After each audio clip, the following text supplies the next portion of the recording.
So what's up everybody? Welcome back to the channel. This video is titled Going First, the importance of going first.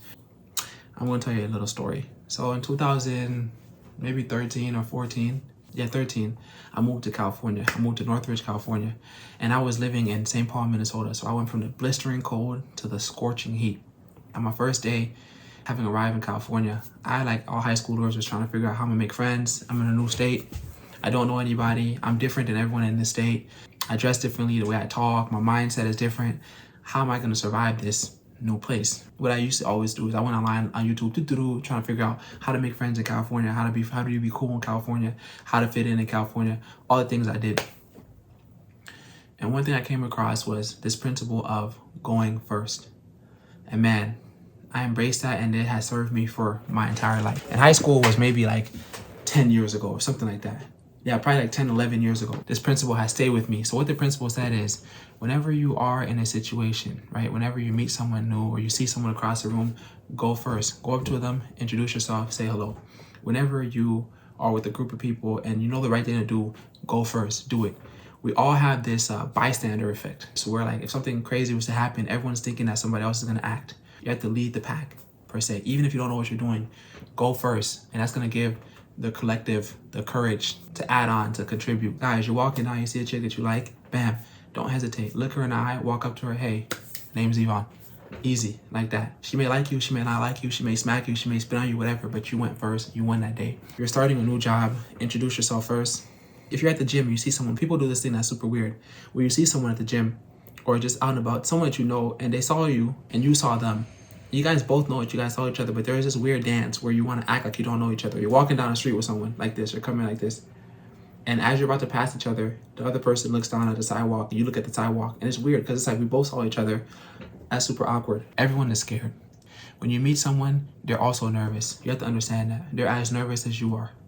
It's like these same emotions, we all experience them. Even the most confident person is nervous, but they're going first. When I do public speeches, right, or I have to perform for Street Ready, when I was playing basketball or I have a competition, I'm fighting or something like that, I'm sparring, I'm nervous, but I know I have to go first.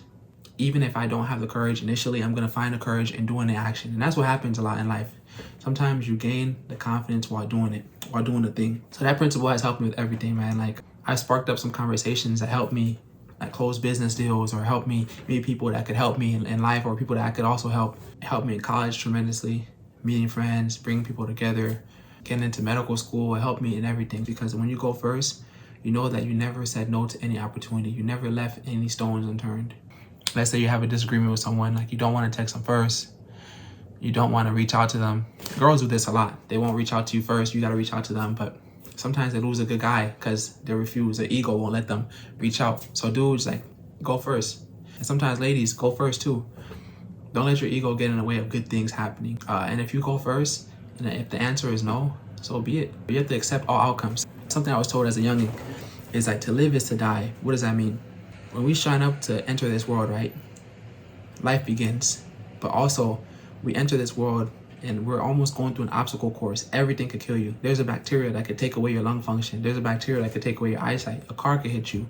You could be kidnapped. You could be mugged. There could be a fire that you burn in. There could be a tornado that takes you. So you see how, like, when you sign up to live, you also sign up to die, right? So in the world, there's this thing called polarity. Both realities exist, right? So as we grow up as adults, we start to think that, like, oh, I can just live better if I just don't take risks. But you don't understand that you're only obeying one side of the puzzle. You're living, but you're ignoring all the risks. That life and death have to coexist together. Every night, right, we live this day. Let's say we're up for 14, 15, 18 hours, right? And then at the end of the night, we sleep. And then the new day, we wake up in a new day. So every day, like, we experience death, because as the day passes, that day has died. Does that make sense?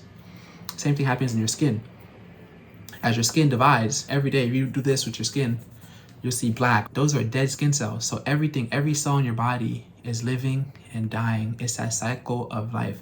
And most people are scared of rejection because they're scared of dying. They're scared of being told no. They only like yeses. They're scared of being yelled at because they're only happy if they're being praised. My trainer, man, my sensei, Animal Macalorero, he has his company, right? His business is a dojo. He teaches martial art privates. And this is the sign of a dojo. This is the yin and yang. This is the perpetual balance to life. You can't have one without the other. You can't have strong without weak. You can't have hot without cold, because hot and cold are a continuum. It's just a difference in degrees Fahrenheit. So To be a balanced human being, you have to have both. And that goes back to the concept of to live is to die. There have been exams I failed. Even in medical school, I didn't get past a certain margin.